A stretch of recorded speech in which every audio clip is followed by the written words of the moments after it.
a member of our Quick Hits News team. She's an expert on all things pop culture, millennial, also super bright. Ariel, how you doing tonight?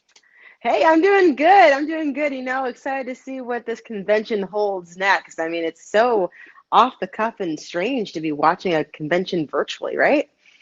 Well, I was going to ask you about that, and just to sort of show people what's going on right now, and I'm going to play around with the camera here a little bit, just to sort of show people what we're sort of seeing.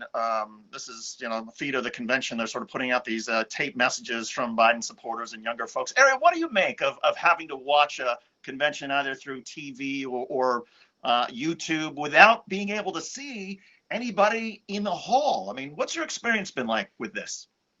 It's really just a sign of the times. I think because we've been in this pandemic for so long and just staying inside, and we as just normal citizens, no, what people who aren't in politics have been so used to just doing Zoom calls and Skype calls and using FaceTime and all the above. It it's strange, but it just is something that we have to expect at this time. Like I don't think anything is normal. This is the new normal, is that everything's going to be virtual. The fact that there's no crowds though, that people are pretty much logging in from far away and making sure that their backgrounds are just as eloquent as we're trying to make our backgrounds eloquent now. It's almost like it almost makes these political figures much more tangible, which is very interesting from a millennial perspective. Well, that's interesting because millennials, I guess, are sort of used to now everything essentially coming through their device or through their laptop. And so, in your sense, are you sensing that many people and many millennials, many younger folks are sort of watching this live as it happens, or do you get the sense that people are just waiting for the highlights to be posted on their favorite site? That's a great question. I feel like most people are waiting for the highlights. I don't see many millennials tuning into things live anymore. I don't think live TV or cable TV in general is something that is big amongst young people. Usually, everyone is looking for the main clips. They're looking on Instagram, on Twitter. If someone makes a funny TikTok, if somebody makes something funny, if like AOC or someone said something that was interesting, there might be a TikTok about tomorrow, and that's how Gen Z is going to find out what was happening at the convention. It's all about those little snippets and what is taken away. So I'm curious if any of these figures are trying to tailor their speeches to a younger audience and make something that sounds clip-worthy in their speeches. I think if that was me, I would do that to try to reach that younger audience. But I think in general, not many people are watching live. So, for example, the other night, I think it was 2 nights ago, actually, when Michelle Obama spoke the first night, and she essentially said that things can get worse under Donald Trump, and vote as if your life depends on it. That seemed to be the clip that stood out to me. Is that the sort of thing then that gets sort of passed around the echo chamber among millennials, and maybe that's their experience with the convention? Oh, absolutely. And I think even specifically with Michelle Obama's speech, there were little posts that I saw on Instagram that were circulated around a lot of millennials and Gen Z that had little clips of what she said about voting of your life depended on it, as well as that idea of if when they go low, we stay high, and just the way that she reformulated that those little clips and those little I guess quotes were written over and over again and passed along a bunch of times. I saw that repeated on a lot of stories and just shared amongst a bunch of young people. So I think it's all about what phrases and what I guess big statements you can have out there that can really make a big impression amongst that group. And by the way, you are watching a special edition of Quick Hits News. We are broadcasting over HAPS, which is this amazing live platform that enables myself, Ariel, and members of our team to sort of talk to each other live pretty simply.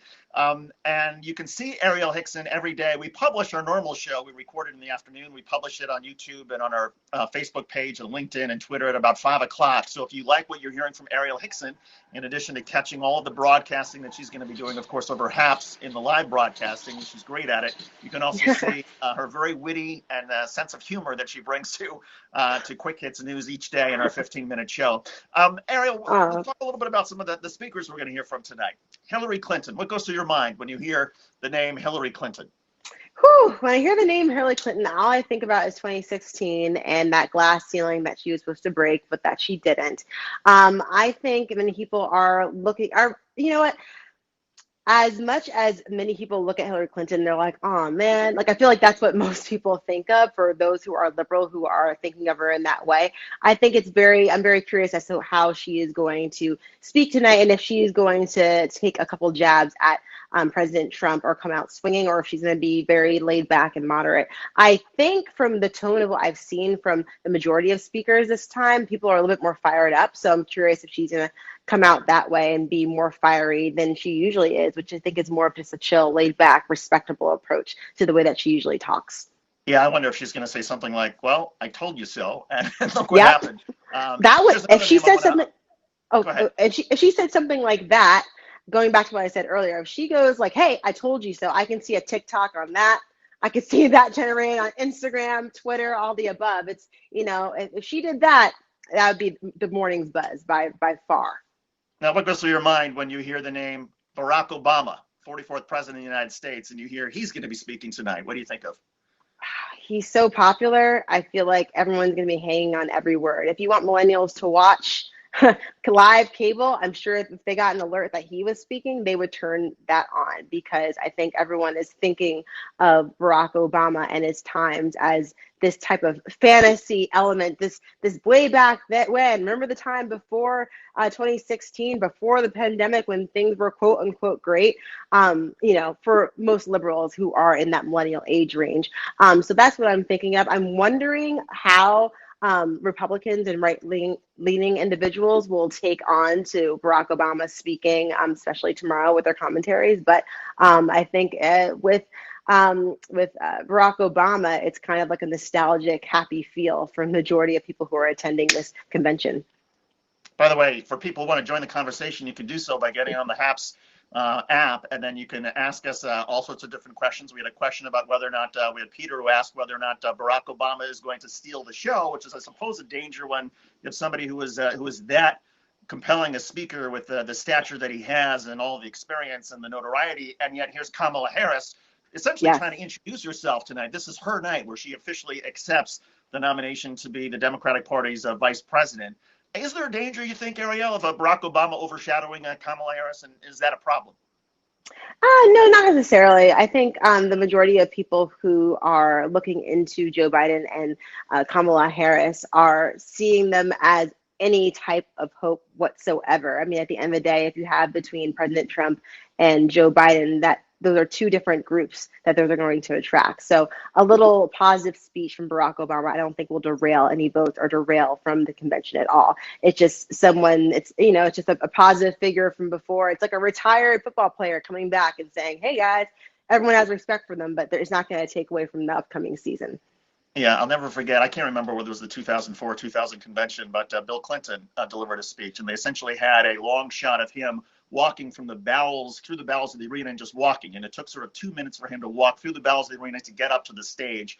And they had the camera following him the entire way, and the crowd just went into a frenzy. They just went crazy, I think, because people recognized, okay, this is somebody who was successful. He was successful in a campaign at the highest level and stood for a lot of what the Democratic Party represented. I got to ask you, of course, Kamala Harris. I wonder if you can put in some perspective, particularly for younger African-American women, just in terms of the cultural significance of Kamala Harris being on a major party ticket.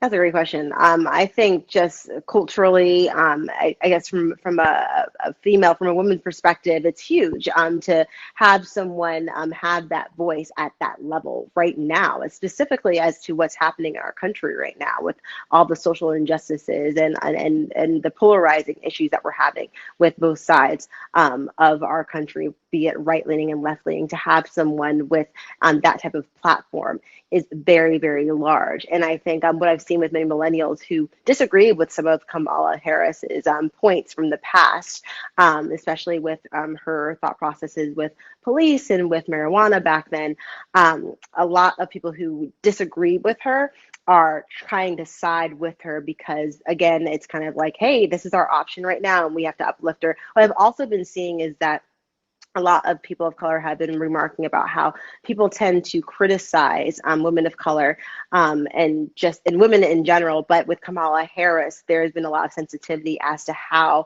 right-leaning individuals and the Republican Party might criticize her for reasons that aren't necessarily appropriate.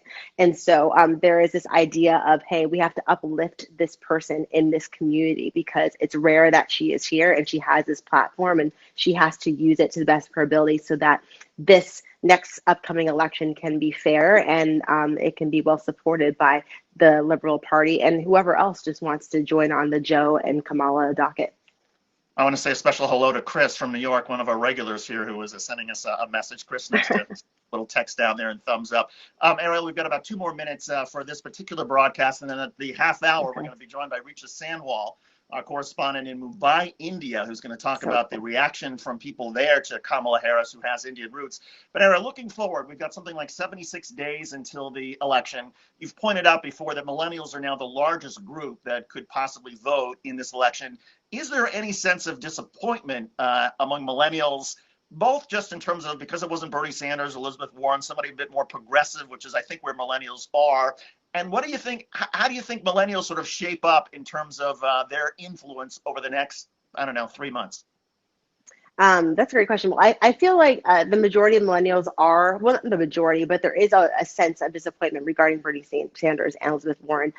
There was a lot of focus in on them. And what I've seen from social media as well, just talking to many millennials now, is that it's kind of like, hey, this is Joe Biden is our ticket. It is Joe Biden is not necessarily their first choice, but it is a choice. And no matter what, better than President Trump. That's the main sentiment among people who weren't Joe Biden fans who are in that age group. But what I have seen specifically with right now, which we have to kind of tailor into the 2018 midterm elections, is that this group is very fired up. We see these young people, Gen Z and millennials, attending Black Lives Matter protests. They were the majority of people who were at those climate change protests. And they have a focus on the future, and they're not afraid to have their voices be heard. So in 2018, there was a record turnout of that age group. So if we put it in perspective right now, especially with the pandemic, with what's happening socially across the world, many millennials and Gen Z individuals are using their voice on social media and they're going out into the streets. If that same passion is here right now, they could have a huge influence on the election if they go out and vote, if they figure out the way to vote, if they don't be too disconnected with going out and voting.